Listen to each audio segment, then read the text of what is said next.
आइए अब जरा डीडीसी इंतखाबात के हवाले से बात करते हैं, क्योंकि जम्मू कश्मीर के अंदर फर्स्ट फेज के लिए मुहिम खत्म हो गई है। क्या कुछ तैयारियां चल रही हैं ये भी आपको बताएंगे। थोड़ी देर में आपको जम्मू और श्रीनगर भी लिए चलेंगे, लेकिन पहले फेज के लिए कल वोटिंग होने जा रही है और मुहिम खत्म हो चुकी है।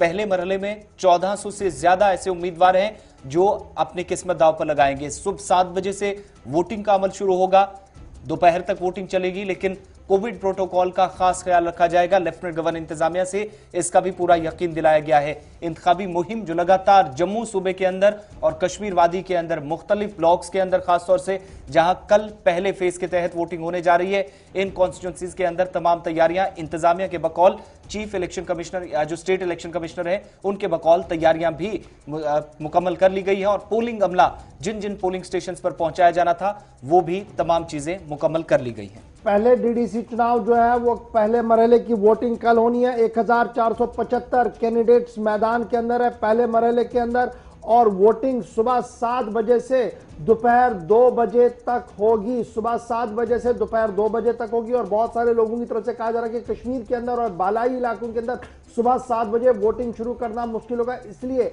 इलेक्शन अथॉरिटीज को कुछ सोचना पड़ेगा। लेकिन फिलहाल जो बड़ी खबर है वो ये है कि 1475 कैंडिडेट जो मैदान के अंदर है उनकी तकदीर का फैसला, सियासी तकदीर का फैसला कल होना है। और सुबह 7 बजे से 2 बजे के तहत पहले मरहले की वोटिंग होगी। तकरीबन 43 कॉन्स्टिट्यूएंसीज कल होंगी जहां पर वोटिंग होगी, और 25 उसमें कश्मीर सूबे के अंदर, 18 कॉन्स्टिट्यूएंसियां जो है वो जम्मू सूबे के अंदर है।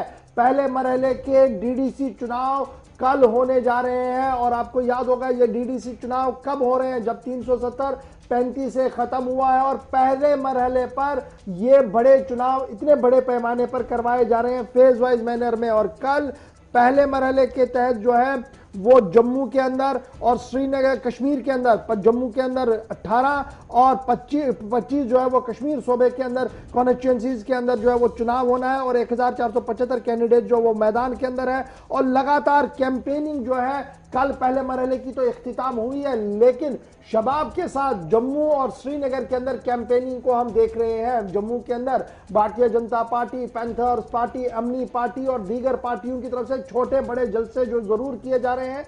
वहीं पर अगर जम्मू सूबे की बात करें तो जम्मू के मुकाबले में कश्मीर की बात करें तो कश्मीर के अंदर अपनी पार्टी ने मैदान में उतरकर एक नई हरारत जरूर पैदा कर दी है। वहीं पर नेशनल कॉन्फ्रेंस, घर घर कैंपेन, कांग्रेस और दीगर जमातों और बीजेपी की तरफ से रोड रैलियां करके आवाम तक जाने की कोशिश की जा रही है। लेकिन कैंपेन के बाद कल पहला मरहला इंतहाई अहम है। और इस पहले मरहले को देखते हुए क्या कुछ है इस वक्त, पहले जम्मू चलते हैं जहां से प्रियंका गुप्ता हमारे साथ है। प्रियंका, अपडेट कीजिएगा कि कल फर्स्ट फेज है, और फर्स्ट फेज जब जम्मू की हम बात करते हैं तो 18 कॉन्स्टिट्यूएंसीज हैं जहां पर कल वोट डाला है। और वोट डालने से पहले हमने देखा कि बीजेपी की कद्दावर शख्सियतें जयराम ठाकुर और दीगर लोग जो है वो लगातार मैदान के अंदर है और वो लगातार कैंपेनिंग कर रहे हैं। माहौल कैसा है कैंपेनिंग के अंदर, और कल जिन जिन एरियाज के अंदर वोटिंग है वहां पर लोगों का मूड क्या है, क्योंकि वहां पर कैंपेन थम गया है कल रात को।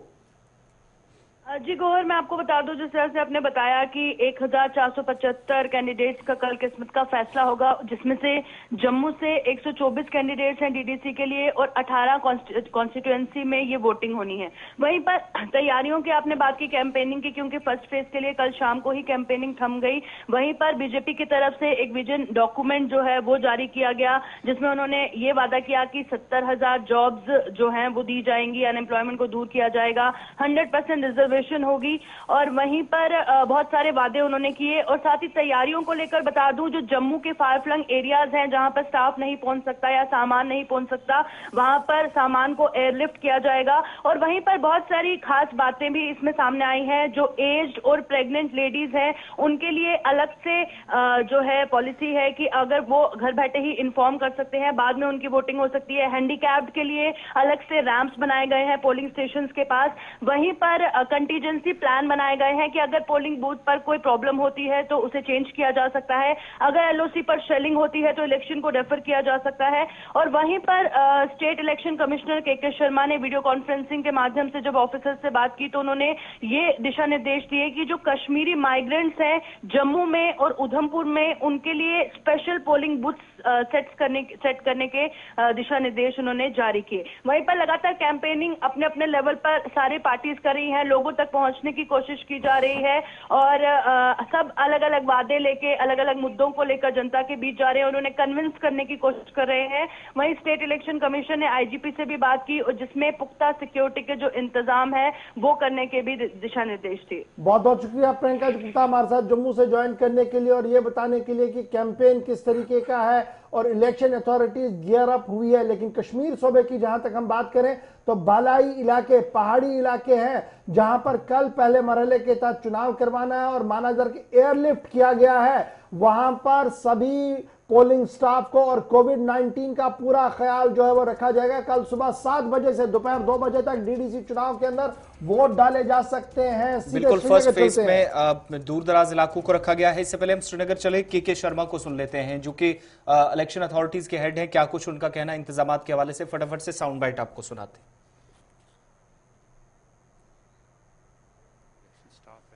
डीसीज जिनको डिस्ट्रिक्ट इलेक्शन ऑफिसर होते हैं वो इसके इंतज़ाम कर चुके हैं। हमारे अपने इंटरनल रिव्यू कंप्लीट हैं कश्मीर प्रोविंस के लिए, जम्मू प्रोविंस के लिए। Election material, polling parties, security arrangements ये सब भी कर दिए गए हैं ये इलेक्शन के लिए। अभी विंटर का मौसम है, हमने इलेक्शन की प्लानिंग भी ऐसे करी हुई है कि जो ज़्यादा हमारे रिमोट एरिया हैं उनको फर्स्ट फेज़ और सेकंड फेज़ में लिया है। सारे पोलिंग स्टेशन जो हैं उनको विंटराइज किया गया है। उसका मतलब ये है कि वहाँ पर हीटिंग अरेंजमेंट किए गए हैं और पोलिंग पार्टीज़ के लिए रहने की व्यवस्था करी गई है। इलेक्शंस जम्मू कश्मीर में हार्ड एरियाज़ में, hard in the sense whether point of view से पहले भी हुई हैं, तो इसलिए एक्सपीरियंस सारा अवेलेबल है कि कैसे इलेक्शन वहाँ पर करनी है।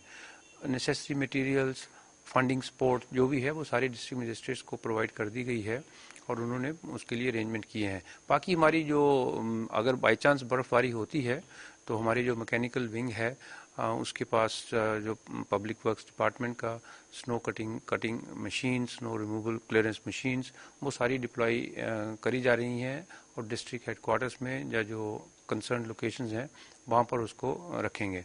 और इसके पहले अभी जो हमारे रिक्वायरमेंट्स थी उसके मुताबिक हमने हेलीकॉप्टर भी रिक्विजिशन किए, एयर सपोर्ट मांगी ताकि कुछ इलाके में जहाँ पर पोलिंग पार्टीज़ को पहुँचाना था, इलेक्शन मटेरियल पहुँचाना था, वो भी हमने पहुँचवाया है पिछले दिनों में। स्टेट इलेक्शन कमीशन ने ये इलेक्शन करने के लिए कोविड पैंडमिक के बीच में होते हुए एक गाइडलाइंस हमने इशू करी हैं। ये गाइडलाइन हर एक प्रिजाइडिंग ऑफिसर को और हर एक जो पोलिंग अधिकारी है उनको दे दी गई हैं।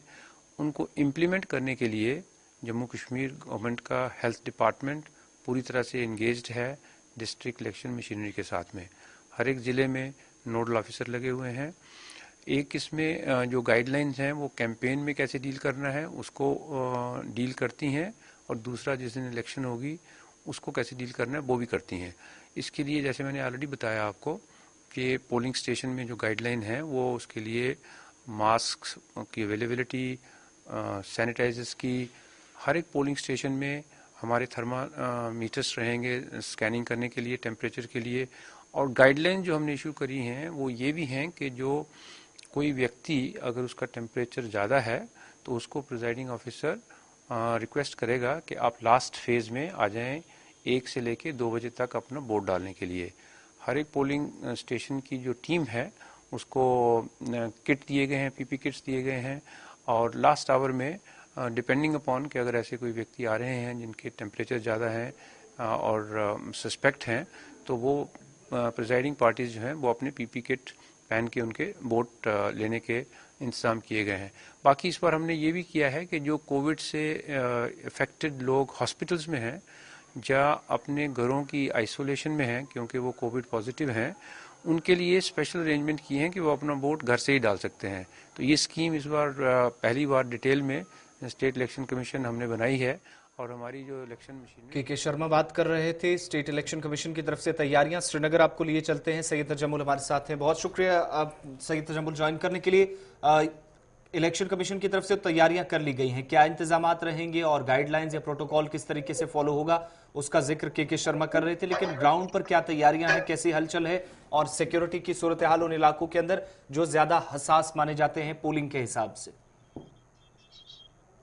देखिए, कश्मीर में चूंकि जब इंतखाबात होते हैं तो ये इंतखाबात एक अलग सा तजुर्बा होता है और जम्मू के निस्बत कश्मीर में सिक्योरिटी के गैर मामूली इंतजाम के बीचों बीच में सियासी पहलू भी देखा जाता है। जिस तरह से ताज मोहिद्दीन का बयान एन सियासी बयान जो है एन मौके पे उस वक्त आया जब वो डीडीसी चुनाव के लिए तकरीबन तैयार कर रहे थे, और उसके बाद वहीद रहमान परा का जो डीडीसी चुनाव लड़ रहे थे उनकी भी गिरफ्तारी। यानी कश्मीर में बहुत सारे मामले हैं जिनको लेकर ये चुनाव जो है ये मुख्तलिफ नवियत के होते हैं, और सिक्योरिटी के इंतजाम के बीचों बीच में जब शहर के नजदीक में कल अटैक हुआ था आर्मी पर, उसके बाद और जिस तरह से सिक्योरिटी बढ़ा दी गई, और जम्मू कश्मीर पुलिस साथ ही साथ सीआरपीएफ उन इलाकों में जहां पर पहले मरहले में इंतखाबात में वोट डाले जा रहे हैं या श्रीनगर म्युनिसिपल कॉर्पोरेशन के ज़िमनी चुनाव के लिए कल वोट डाले जाने हैं, उनके लिए भी तैयारियां जो है जोरों पर है। सिक्योरिटी के गैर मुनासिब इंतजाम कई जगहों पर देखे जा सकते हैं, जिसके लिए आईजीपी कश्मीर, एसएसपी श्रीनगर और बाकी सीनियर अफसरान जो है वो रिव्यू सिक्योरिटी रिव्यू मीटिंग का सिलसिला आज पूरा दिन जारी रहेगा। पोलिंग अमला, स्टाफ, एसकेआईसीसी में मशीनों का पहुंचना और उसके बाद जो तैयारियां सिक्योरिटी फोर्सेस के जाविये से और एडमिनिस्ट्रेशन के जाविये से देखी जा सकती है और तकरीबन मुकम्मल कर दी गई है। लेकिन चूंकि सर्दियां बहुत ज्यादा है, इसलिए जो मॉर्निंग आवर्स होंगे उसमें कितने % टर्न आउट होगा वो देखा जा सकता है। लेकिन जो भी हो, अपनी पार्टी और बकिया पार्टियों की तरफ से चुनावी मुहिम जो है मुख्तलिफ सही लेकिन चलाने की भरपूर कोशिश की गई। एक चीज हमने देखी है कि जब भी इंतखाबात होते हैं वोटिंग परसेंटेज हमेशा की तरह काफी कम जरूर रहा है, लेकिन जिन इलाकों के अंदर सिक्योरिटी के मसाइल हों या दीगर मामलात, और इस बार चूंकि 370 के हटने के बाद ये पहला चुनाव इस बार का होगा, लोगों का किस तरह का रुझान है? क्या पहले के मुकाबले ज्यादा घरों से बाहर वोट डालने के लिए लोग निकलेंगे, उम्मीदवारों को चुनने के लिए उतने इंटरेस्टेड नजर आएंगे? देखिए, वोटर का यह है कि जम्मू कश्मीर में चाहे आप हालात सही हों या खराब हों, एक तबका होता है जो इसमें बहुत कम दिलचस्पी रखता है, एक तबका होता है जो इन मसाइल को हल करने के लिए बाहर आता है, एक तबका होता है जो आपसी जो रंजिशें होते हैं, सियासी खलिश जो होती है पार्टियों की, उसके लिए वोट करता है जी। और एक तबका 35 से 370 को खत्म करने या उसके बाद की सूरत हाल व्हाट नेक्स्ट के लिए वोट करने जा रहे हो। कुल मिलाकर मुझे लगता है कि वोटिंग परसेंटेज जो है उतना ज्यादा भी नहीं होगा लेकिन उतना कम भी नहीं होगा। लेकिन गुपकार अलायंस ने जिस तरह से लगातार अपीलें की कि उनके हक में वोट इस्तेमाल करें, उसी तरह अपनी पार्टी ने कहा कि रिवायती पार्टियों से हटकर अब नए आजमुदर को कहते हैं कि जब आपने किसी चीज को आजमाया उसको आजमाने की कोशिश न करें। इसी तरह से पीपल्स कॉन्फ्रेंस के स्टार कैंपेनर सज्जाद लोगों ने कल चौकी बेल को पाड़ा में कई एक मीटिंगें की और लोगों को कहा कि गुपकार अलायंस के हक में वोट का इस्तेमाल करें। अल्ताफ बुखारी ने कल का जलसा करके ये बताने की कोशिश की कि रिवायती पार्टियों में अब ज्यादा आप दिलचस्पी ना लें, बल्कि हमारी पार्टी का वोट आप इस्तेमाल करें हमारे लिए, ताकि आपके मसाइल जो है हल हो जाएंगे। लेकिन वही पीपल्स डेमोक्रेटिक पार्टी और कांग्रेस नेशनल कॉन्फ्रेंस और तमाम पार्टियों ने एक बड़े लो इंटेंसिटी का ये जो कैंपेन था, यानी इसमें उतनी ज्यादा हरारत भी नहीं थी क्योंकि कोविड-19 और बाकी मामला भी थे, कुछ सियासी रिपोर्टिंग करते हुए देखे कि जिन उम्मीदवारों ने कल चुनाव लड़ना है उन्हें अभी वोटरान से मिलने का मौका भी नहीं है। कुछ हसास इलाके ऐसे भी हैं, कुछ इलाके ऐसे हैं जहां पर अच्छा खासा कैंपेन कम ही सही लेकिन हुआ। यानी कुल मिलाकर कल वोटर ने डिसाइड करना है कि वो किस तरफ अपने वोट का इस्तेमाल कर सके। तजम्मुल, क्या अब तक हमारी आवाज आ रही है? क्योंकि मामला सिर्फ डीडीसी चुनाव का नहीं है बल्कि चुनाव के साथ साथ कल पंचायत के भी जिमनी इंतखाबात है, पंचों सरपंचों को लेकर भी कल जो है वो फैसला होना है। और तकरीबन जो अभी मेरे पास आदाद-ओ-शुमार सामने है वो ये है कि तकरीबन 900 के करीब पंच और 280 सरपंचों के चुनाव भी होने हैं।